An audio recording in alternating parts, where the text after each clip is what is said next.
Hi, everyone. We want to welcome you to our 26-27 parent meeting video, where we are going to be talking about the upcoming All-Star season for Oregon Dream Teams 26 and 27. Now, I am Dan Cotton. I am one of the owners of Oregon Dream Teams, and this is my wife, Tori, and I'll let her introduce herself here in just a second. We are obviously married, hence me calling her my wife.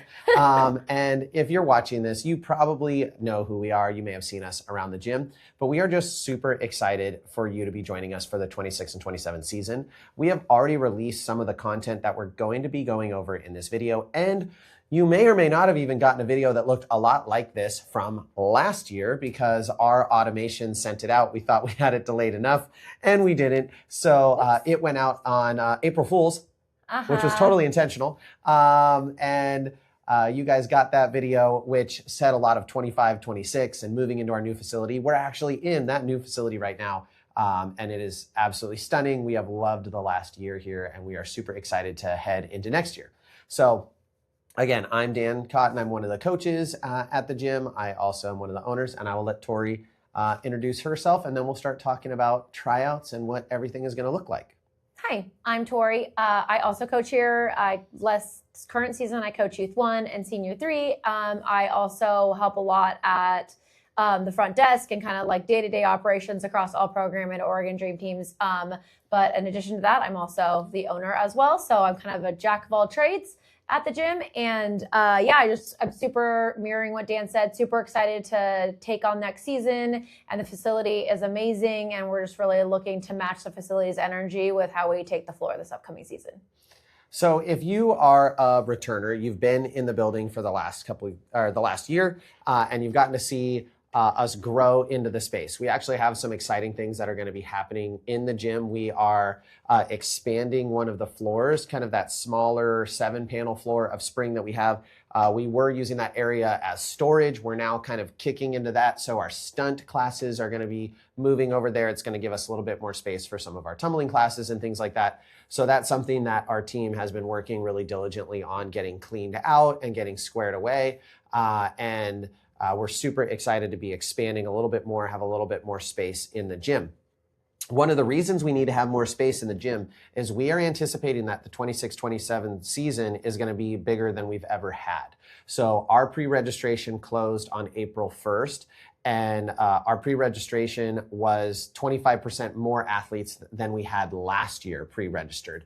And we had a lot of new people who are coming to the gym, as well as the vast majority of our athletes who are eligible to return are returning already, which is amazing. We love to see athletes returning year over year. That's what helps build consistency in our teams and helps us grow our program. But we're also so excited for all of the new faces. Many of them are athletes who've been training in classes or private lessons. And so we've gotten to know some of them in the gym.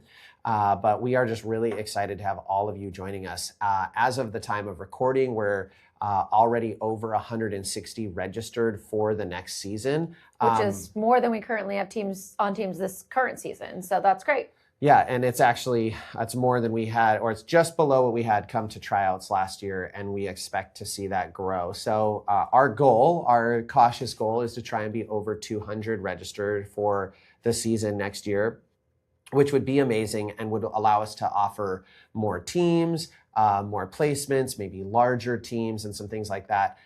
So we are super excited about the registration that we already have. And that's not even scratching the surface. Like, we can't even go into all the things we're excited about because some of them aren't yet ready to be announced. But we have other things that are in the works that maybe this year, maybe next year, but we're pretty excited about some big things coming for Oregon Dream Teams. So one of the things that you need to know, if you are doing an early tryout, so you're doing one of our April tryouts, you already got our tryout videos. If you're not in that early tryout video release, you are going to be getting that next week. We just want to make sure that everyone has a fair stab at it. And we don't want people who go in May to necessarily have an unfair advantage. Now, you are going to get it a little bit earlier than the April people did. There's two reasons for that. One, we had to record the videos. And two, because those athletes trying out at the end of May are going to be at Worlds and Summit and D2 Summit and those kind of things, we want to make sure that you guys actually have Enough a time. fair amount of time Yeah. while also preparing for your end of season events to be successful to prepare for your May tryout. So the tryouts look different for a couple very specific reasons. And it is one, we want to be able to look at athletes holistically. So not simply make a decision based off of the tumbling skills that they throw, although those are considered and very important, but we also want to be looking more critically at their jumps and at their dance and looking at them as a whole, as well as their stunting. So if you have tried out before and you're going to try out again this year, the day before clinic, the clinic before tryouts, is really important because we're going to be doing more stunting at that clinic than we ever have.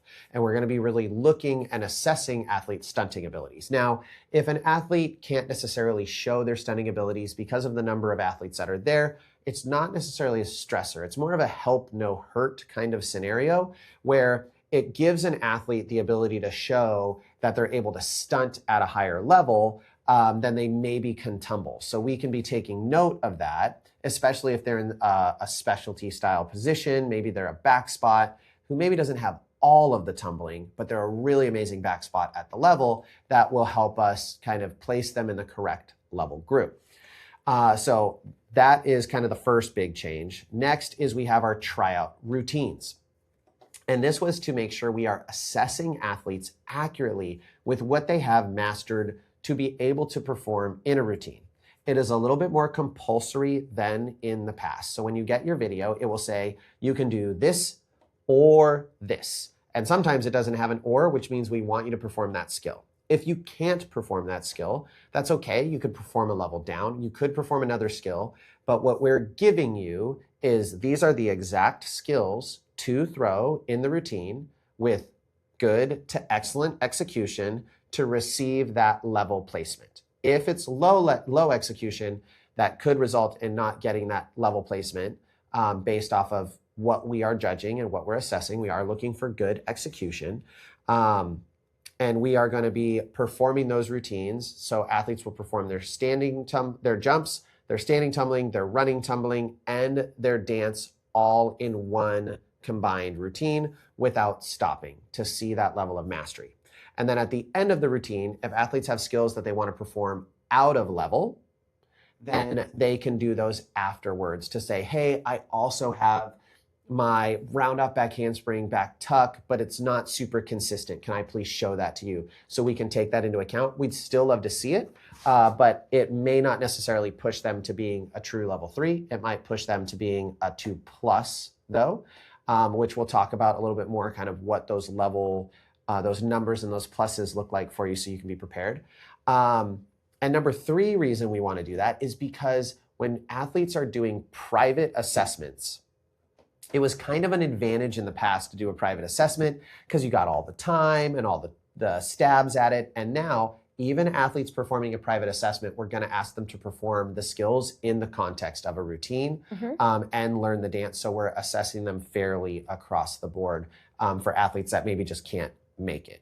Which, if you are wondering because you're attending D2 Summit and you can't come in April and you can't come in May because you're going to be at D2 Summit, what you should do, we'll set up a private assessment for you and or we haven't discussed it too much, but we may even do an extra like singular day on like a Saturday after D2 Summit just to make sure, kind of schedule all the private assessments on that day if we can. But don't stress, we can get you assessed and get you placed appropriately in a level group. Tori is the one who's actually done a lot of the judging over the years because I always miss the tryout day due to being at a conference. So I'm going to let her talk a little bit more about some of the advantages of assessing this way and how it's going to help us give your athletes the best level placement going into the season. So historically, we've always had the athletes, kind of go to the corner as a group and everybody throw their running, tumbling pass, and we video each of them individually, and then they so forth and so on go through the rest of the tryout where they all do standing, tumbling at one time, and then they all do jumps, and then they all do dance. So this methodology of training in a routine really gets us as their future coaches and as the people placing them for and making decisions upon their success for the season. It allows us to see them in a more realistic setting for what we're actually going to be asking of them throughout the course of the year. So instead of just can you throw skills in isolation with prep time and white palms and think about how successful I'm going to be and like all of that kind of personal hype, that can still happen with you while you're talking through yourself in your routine, just like we would ask athletes to encourage their teammates and stuff in a routine, but it's going to all happen within the context of an 8 count track. And so now they're going to be given the opportunity to still showcase all of their excellent skills, but from a judging standpoint, I get to see not only how well they throw the skills that they're throwing, but in addition to that, they might be a little bit tired. They also have to remember what count they're leaving the corner on. It just gives me a little bit more insight as to how they cope in a stressful situation. It gives me insight as to how they perform and look at the end of throwing skills. And it also lets me see what they're going to look like on the floor in the context of a routine. So not only am I judging just the skills that they're throwing and the execution of those skills, but I'm also judging them at a higher level as an athlete, because I get to see all those different things that in the past we didn't get to see because it wasn't packaged the way it is this year. So it's all the same stuff they've always done. It's just packaged a little bit differently, and that allows us to kind of make a more successful true decision based off of where they're at versus just what tumbling skills they can throw that day. And ultimately what we're looking for is mastery of skills. If you've followed my content or you've listened to any of the other parent meetings, we really believe that there's 3 things you can do in competitive cheerleading. You can be competitively successful, meaning you have a chance you can be competitive to try and win your division. You can have fun, and you can compete skills outside your level of mastery. But you can only pick 2. So you can have fun and you can compete skills outside your level of mastery, but you're unlikely to be highly competitively successful. You can compete outside your level of mastery and you can be competitively successful or be in the mix to be competitively successful, but you're not going to have a lot of fun. You're going to be pushed really, really hard by your coaches, and you can be competitively successful and you can have fun, but you're going to need to have those skills mastered. And for the bulk of our teams, that's where we try to align, is we try to make sure our teams are set up to have a chance to be competitively successful. On any given day, we want to be able to go in and be scoring in those upper 90s, and you can have fun. So they can enjoy the season, they can progress their skills, and they can grow as an athlete. Now, if you're wondering how, if you do a private tryout, you're going to get to have your stunting assessed, we aren't going to be able to necessarily do that. So if you're doing a private tryout, assessing stunting will be a little bit more difficult, but we'll be able to assess your stunting once we place you in your level groups. As I said, stunting is more of a help, not hurt scenario. So we wouldn't be leveling an athlete down who was able to perform, if they perform that routine and they perform everything the level 2 with great technique, we wouldn't necessarily level that athlete as a level 1 because they weren't a good enough stunter.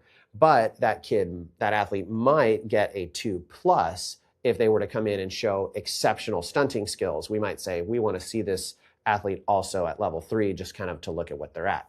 So it also gives us notes. Like, so if we come in, they come into the assessment clinic and they're stunting, let's say they're a former gymnast and have never really stunted before, that would be something that up until we see them in level groups, historically we wouldn't know. But having some of that insight for the majority of the athletes earlier on will help us during level groups coach specifically to that athlete and their needs, because we now know that they need a little bit more stunting support.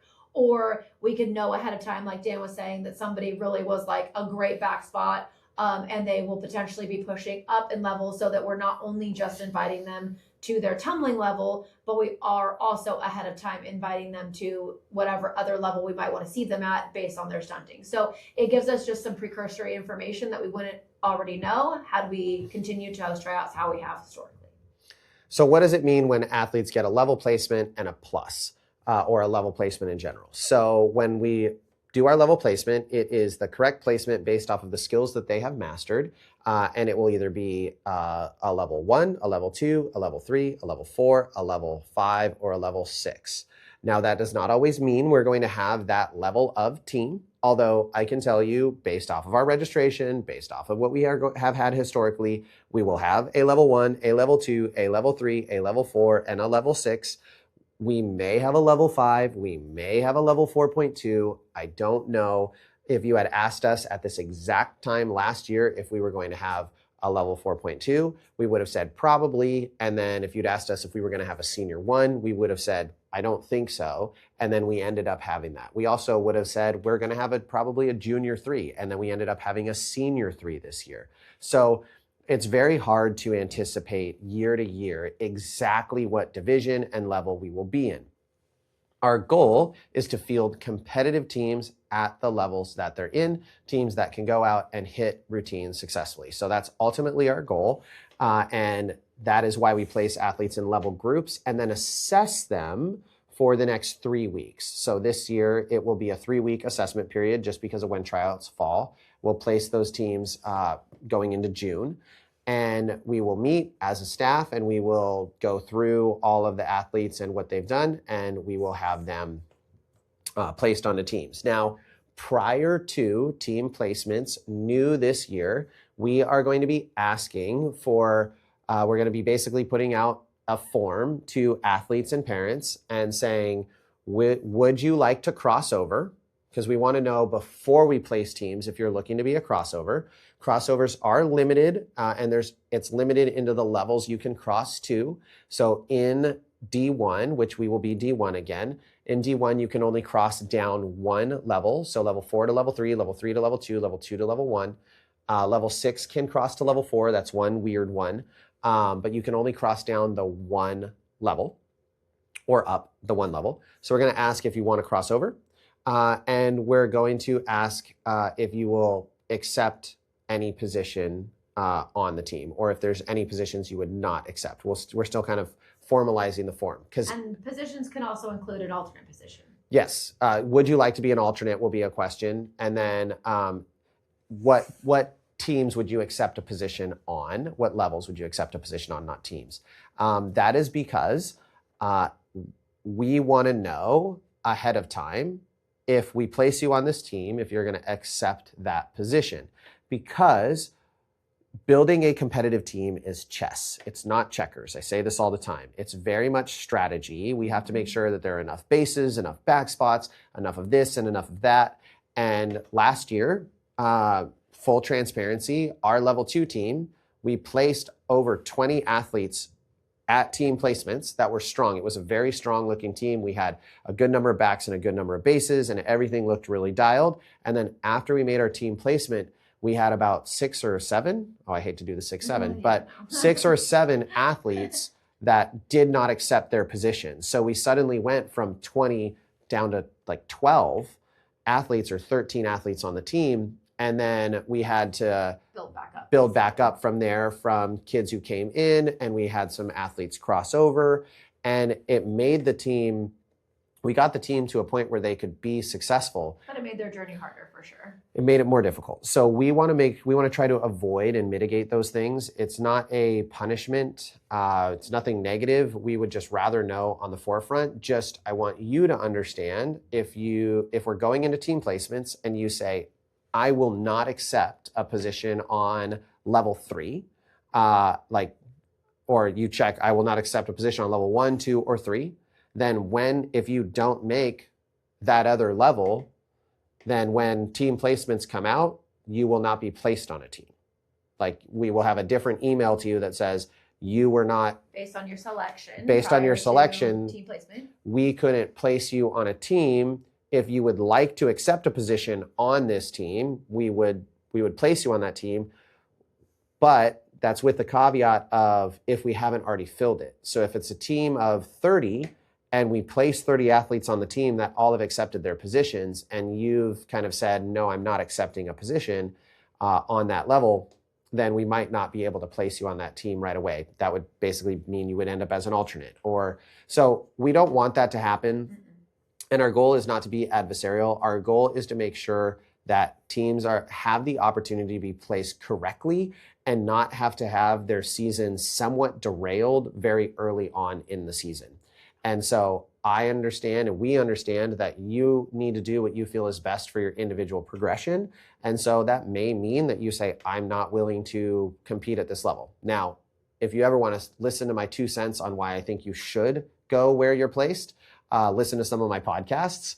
I would just tell you that we don't place athletes on levels we don't think they're going to develop. That's not ever our intention. We put them on teams that we believe they're going to be competitively successful and have the opportunity to develop.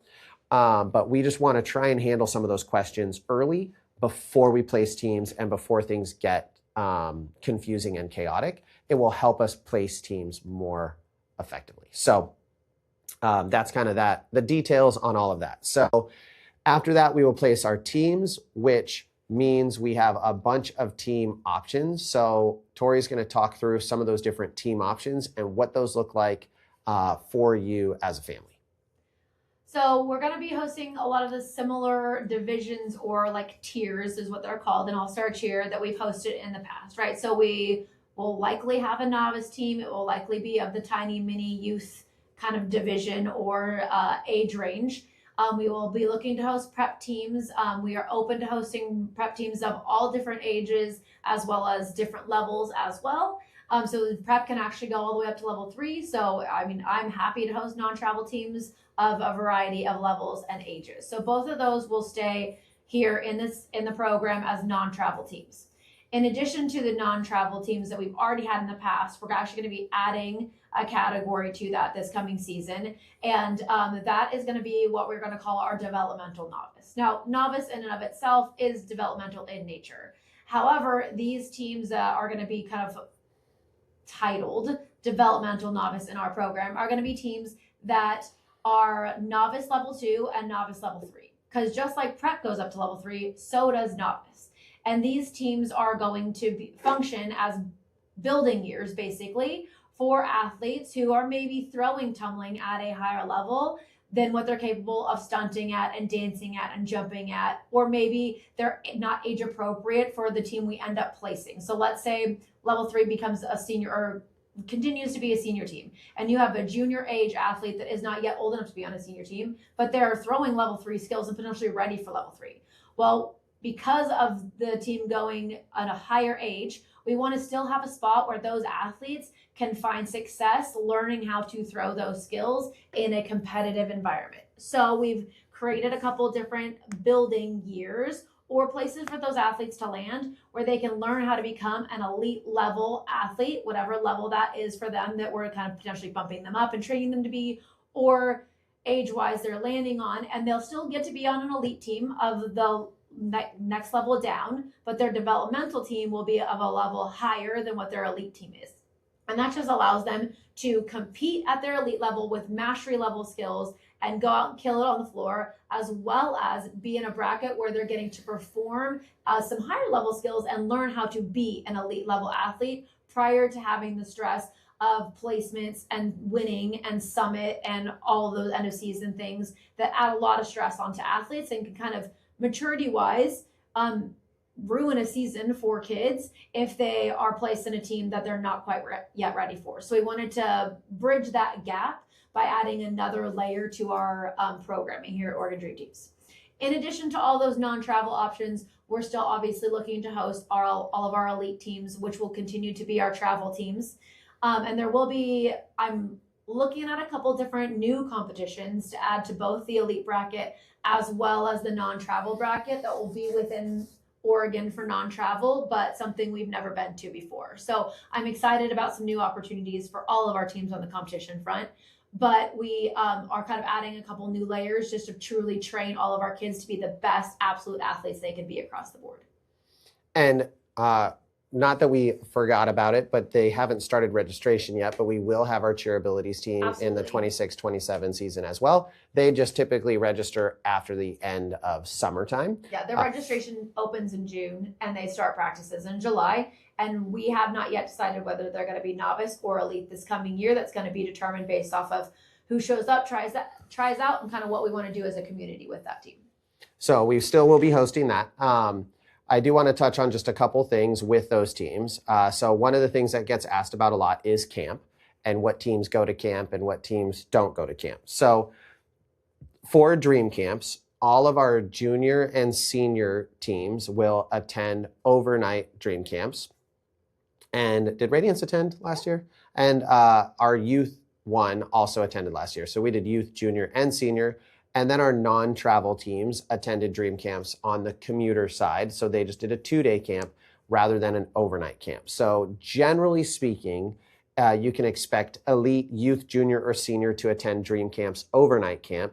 Mini would not attend overnight. So if we had a mini elite, we would not attend an overnight camp. They would still do a commuter camp, just because you can imagine mini age overnight. We had a lot of the youth kids need to go home or choose to just elect that they're going to stay at home every night. Anyway, as youth kids, so many kids would be really unsuccessful for the team. Yeah. And we want it to be successful. Which is an option. So if your athlete is on a youth team and they make an elite youth team and they're going overnight, but you're concerned about them staying overnight, we can absolutely do a pickup drop off kind of scenario. That's totally fine. They don't have to stay on site.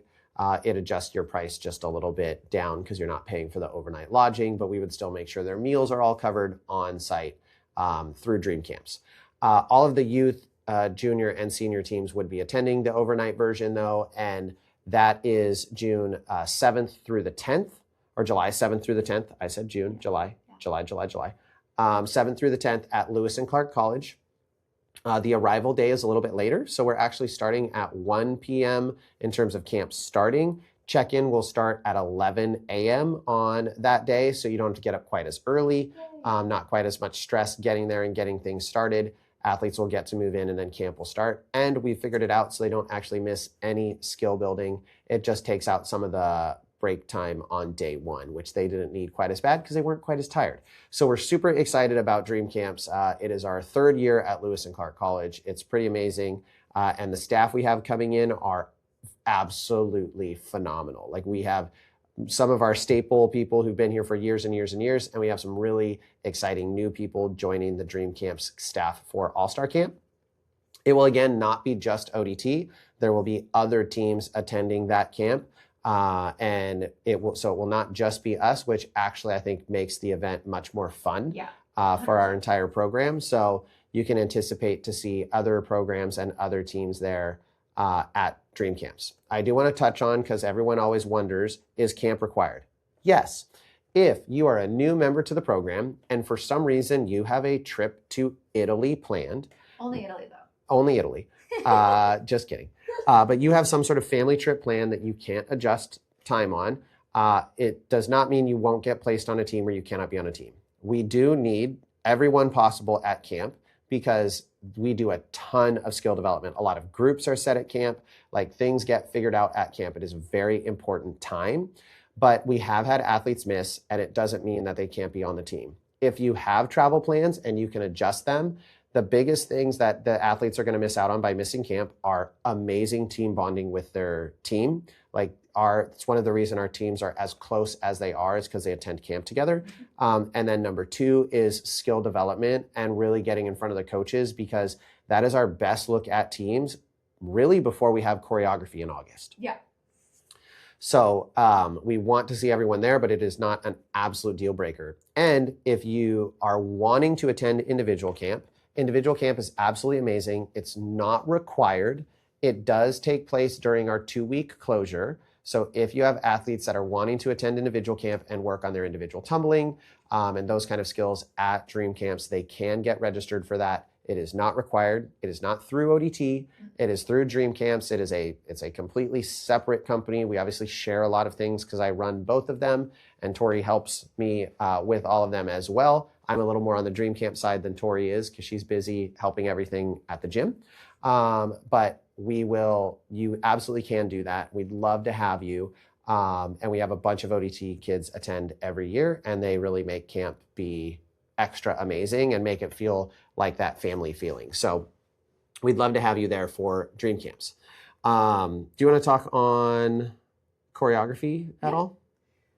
So as previously mentioned in some content that Dan's posted or made, I don't know if it's actually been posted yet, but it's have it's had decided, 57 views. Okay. We've decided to continue moving forward with some of the choreographers that we've used in the past.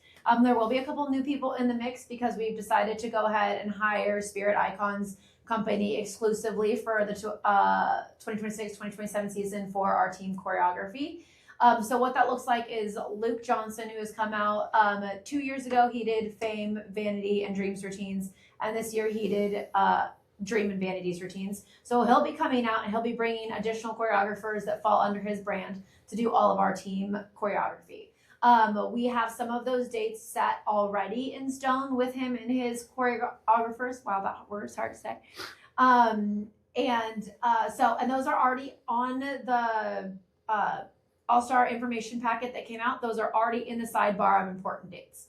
There will be a second round of choreography where we're also just doing some stuff with our own team coaches and working on building towards the skills we know we're going to want to put in our routine and potentially blocking some of the stuff for our routine. So there's going to be two different opportunities, and some of the windows right now in your packet appear rather large.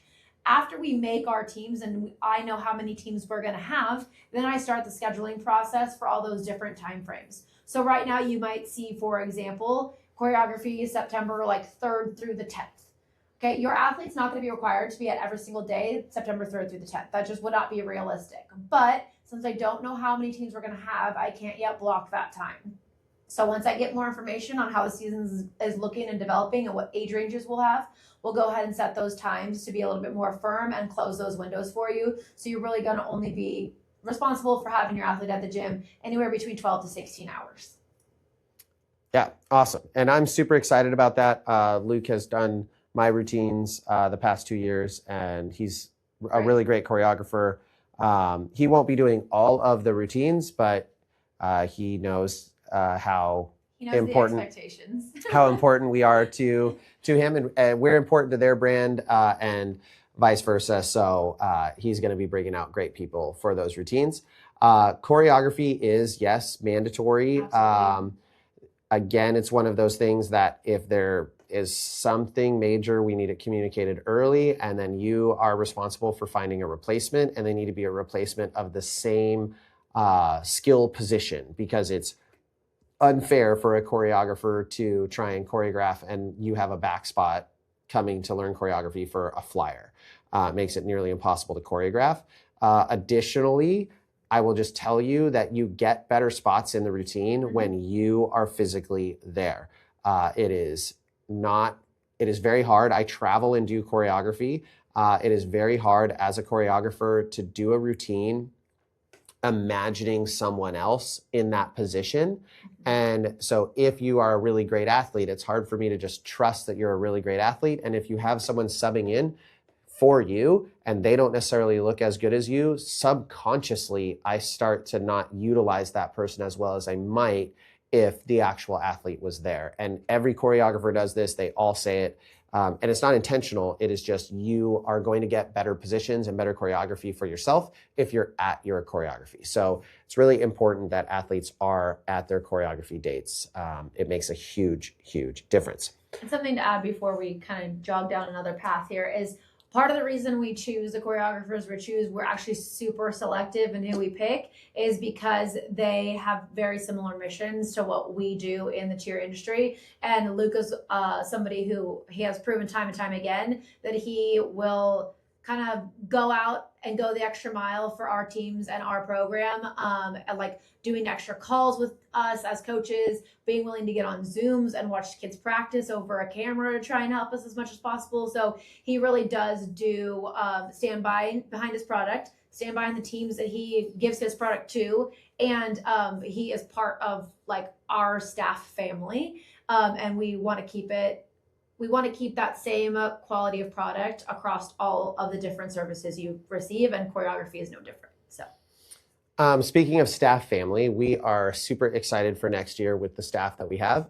I know some people have seen that we put out that we were hiring, and it started some rumors of oh my gosh, is everyone leaving? And that's not the case. At this point, the vast majority of the coaches that are not returning next year are all graduating and going to college. So we have some of our class staff that are athletes on teams that are graduating and going to college next year.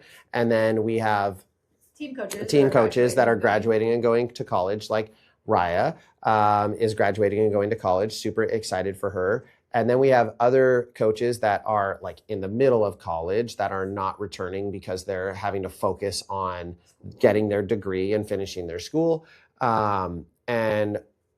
We only have one coach that is not coming back, that is not due to a school thing, but it is due to a school thing because they got a job full-time teaching and they need to focus on that. So the vast majority of our staff are coming back. So like Tori and I are coming back. Woohoo. I know you're excited. And that was in question. Jelani is back. Amanda is back. Josh, Lauren, like we have a ton of our staff coming back and returning, and some really exciting new staff that we can't announce just yet. I'm sorry. It's just not the right time. And we are still interviewing a couple other people / nudging a couple people that we know are local that we would really love to have on our staff. We'll get all that information out to you at the time that it's right to tell you, but we are really, really excited for our staff next year, and excited for all of the things that we're doing to help level up our staff.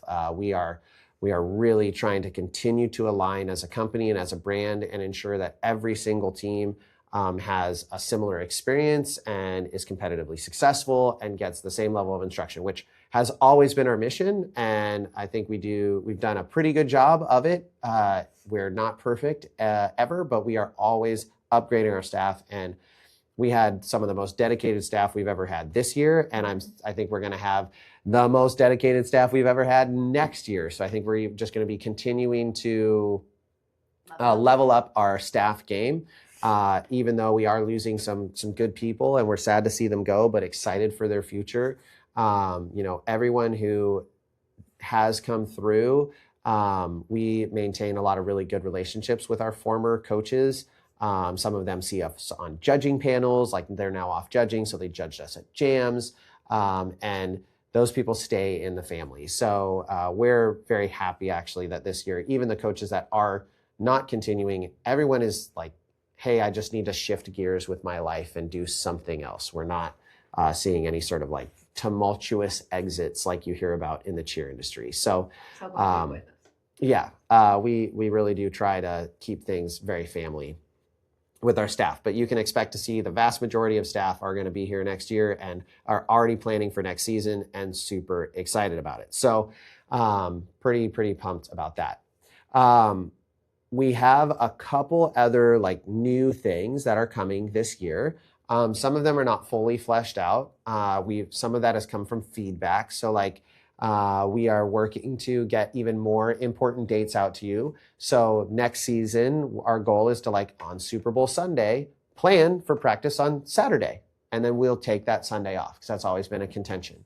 And then on Easter Sunday, like Vanity and Dream are practicing this weekend because it's World's Month, just transitioning to a Saturday so we can leave Easter clear.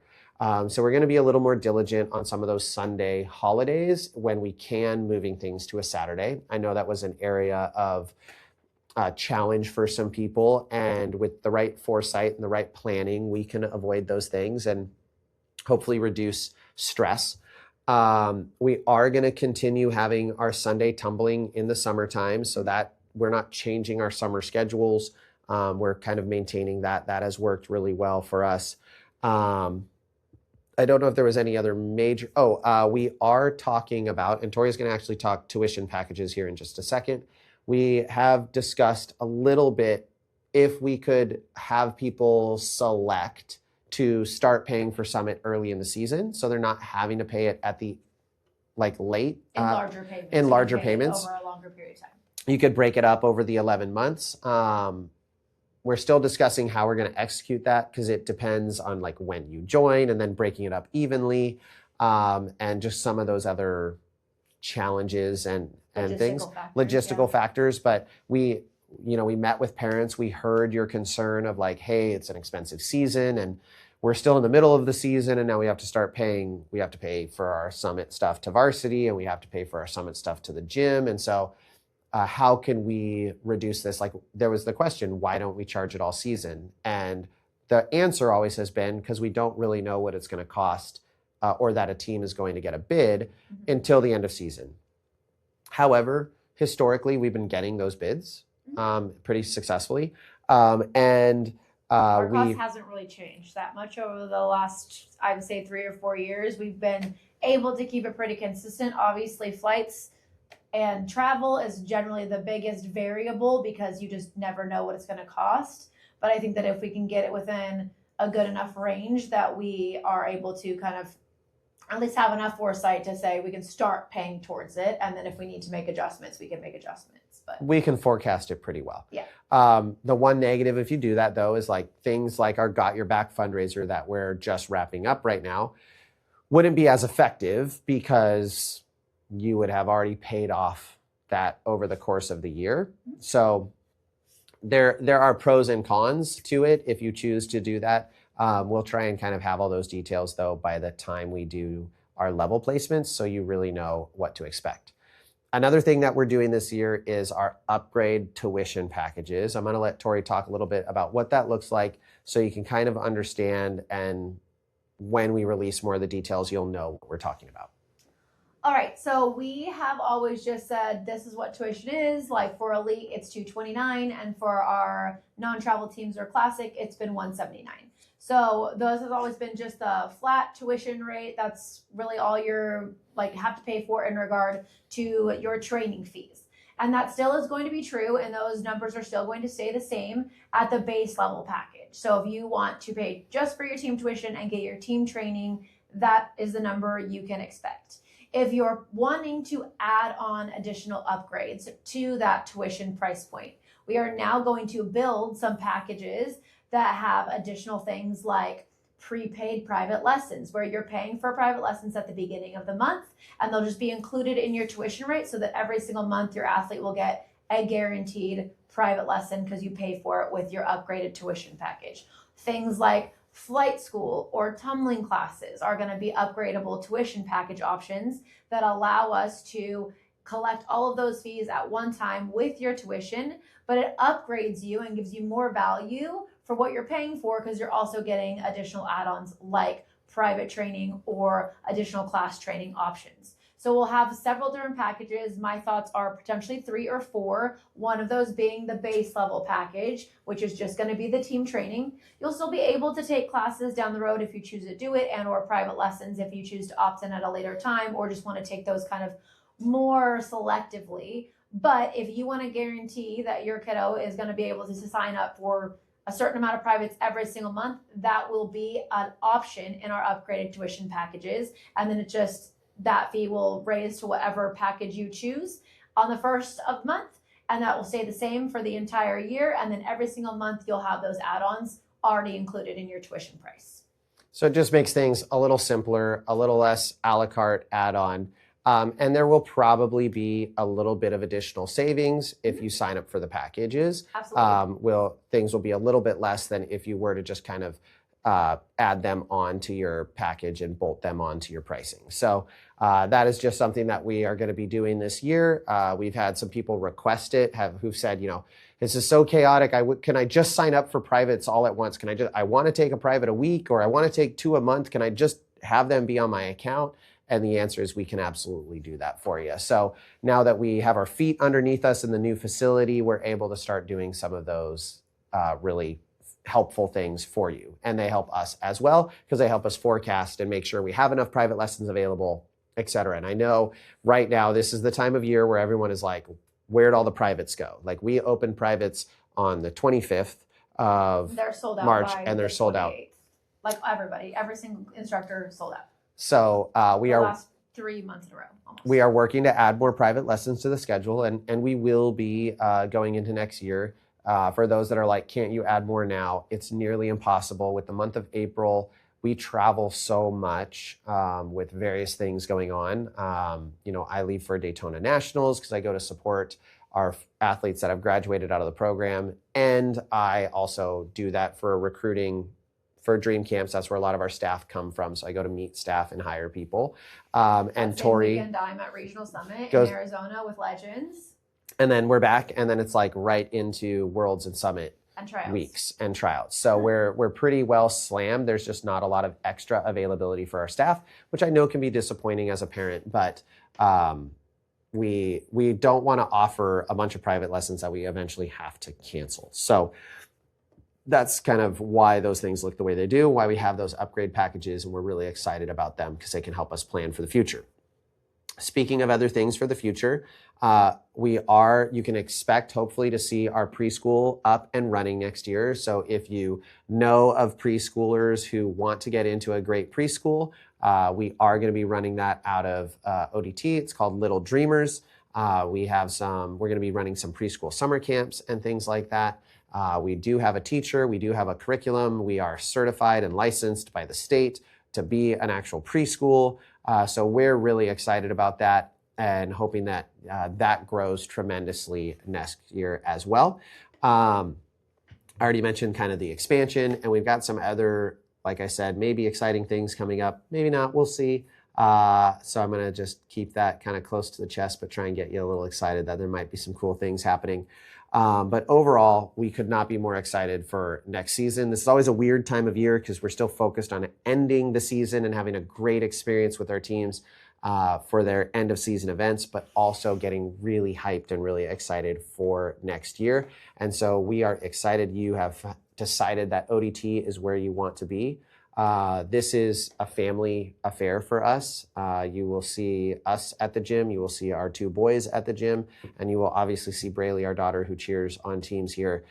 This is a family thing. Our staff, one of the things we love about our staff, and this even includes some of the new staff that we're adding, at this moment, 98% of our staff all cheered at this gym. They were trained here, and now they work here. And many of them, this is their job. Like, it is a point of pride that we can now offer athletes who started with us when we were just getting started, when the gym was not what it is now. And now they are making a living by working at the gym that they grew up in. That's a really cool feeling. And it just helps bring that family first mentality into fruition. So we're super excited about that. And we love it. I get chills every time I think about it and walk out into the warm-up room and I see all these kids that used to be on the mat warming up, and now they're standing in front of the mat coaching those kids and doing what we got to do for them. So it's a pretty cool experience. You get chills, it makes me want to cry. You can expect to see a lot of new things this coming year. We are always iterating and growing and making improvements. A lot of those come from your feedback. So for those of you who've been with us over the years, thank you for taking the time to give us feedback, to give us your thoughts. We are always looking to learn and grow, and you give us great ideas. So thank you for that. Thank you for joining us for the 26-27 season, and we are super excited to see everyone at Tryouts. And for those of you that are new, welcome to the family.